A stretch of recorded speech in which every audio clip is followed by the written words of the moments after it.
There's three things that are vital to the few controlling the many. One is to keep the many in ignorance of what they're doing. That is now being put right by the alternative media and the communication of this information. A second one is the population being kept in acquiescence, the many kept in acquiescence to the few. That's the next one we need to sort out. Stop acquiescing. We need to come together and have a mass, non-violent, non-cooperation campaign the world over in which we refuse to cooperate with our own enslavement. Because only if we refuse to cooperate with our own enslavement is it possible for the few to do this to the many. And there's the third thing they absolutely desperately want. And that is divide and rule. They cannot do it without that. And look at it. We divided as a world on the fault lines, the manufactured fault lines of religion and culture and race and all the rest of it, and income bracket. And, you know, they're picking each section off while the other one looks the other way and says, it's not my problem. Well, a man said something like this after the Nazi years in Germany. First they came for the Jews and I was not a Jew, so I did nothing. Then they came for the communists. I was not a communist, so I did nothing. Then they came for the trade unionists. I was not a trade unionist, so I did nothing. Then they came for me, and there was no one left to speak out for me. That is what they're doing now. Oh, it's the Muslims. Let's demonize the Muslims. Let's demonize the poor.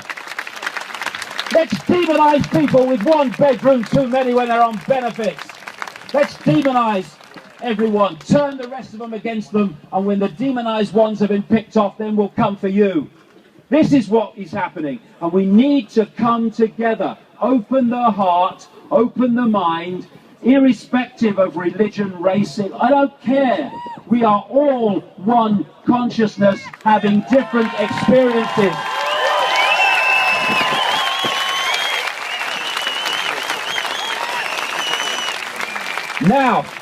Now we have got to the key.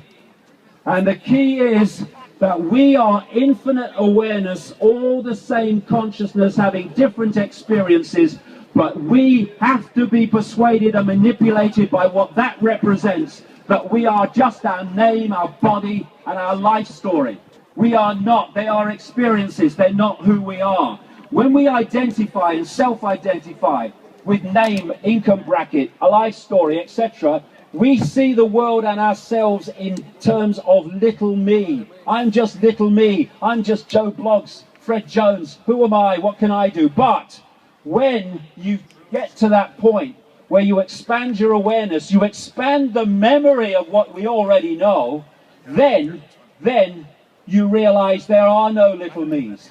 There's only a perception, here we go again, of little me. And we must keep that perception if we're going to be controlled by the few. We are infinite awareness, all that has been, ever can be, and ever anything can be.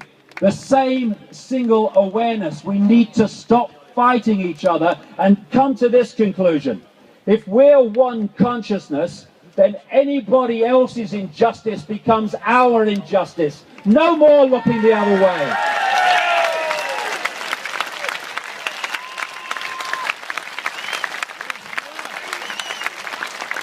You know, it's so simple. If you see a problem, you can try to find a solution to it. We're drowning in those blooming things. So why don't we do the sensible thing, which is to remove the cause of the problem? The cause of the problem is we have been having our perception programmed into little me, and we've forgotten that we are infinite awareness. All that it can be, is, and ever will be. Therefore, to remove the cause of the problem, we start to self-identify again. Who is I? What is the I? No, it's not Charlie Jones. It's infinite awareness, infinite power, infinite love, infinite capacity to dictate our own reality instead of having it dictated to us. This is the power we have. We have the power. That's a house of cards. The people it's manipulating, silly sods, are the ones that are holding it up there. We need to stop doing that, and there'll be a very loud bang, and it will be over. And this is a major, major step to that loud bang. We're reaching now. You know, I don't quote Churchill very much for many reasons. But one thing he said, I think it was in 1942 at the State of the War, he said, "This is not the end, nor even the beginning of the end, but it is perhaps the end of the beginning." I suggest that this moment marks the end of the beginning.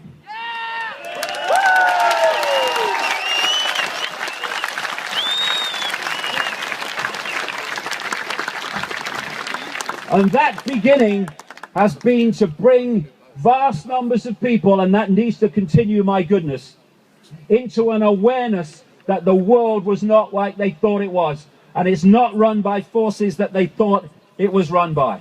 That's now reached clearly a point all over the world, and my goodness, I can tell you because I work on it all day, the bloody graph is going skywards in terms of people waking up to their true nature.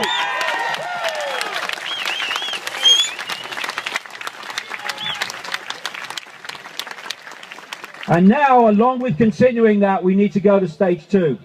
And that is to cease to acquiesce and cease to submit with that which we're now aware of.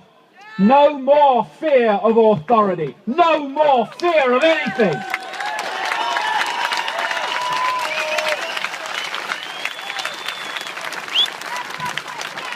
And you know, people in uniform here, people in uniform here, you have children and grandchildren that are going to have to live in the world that I'm describing, and that which you are protecting. Not that it needs to be, we don't want any problem, but we don't do what they do there. We don't manipulate the world to more slaughter and more control and more imposition of the will of the few on the many. You've got to start to realize that you are part of us, and start to break down those barriers and stop working for your children and grandchildren's own enslavement by keeping these people from the public eye.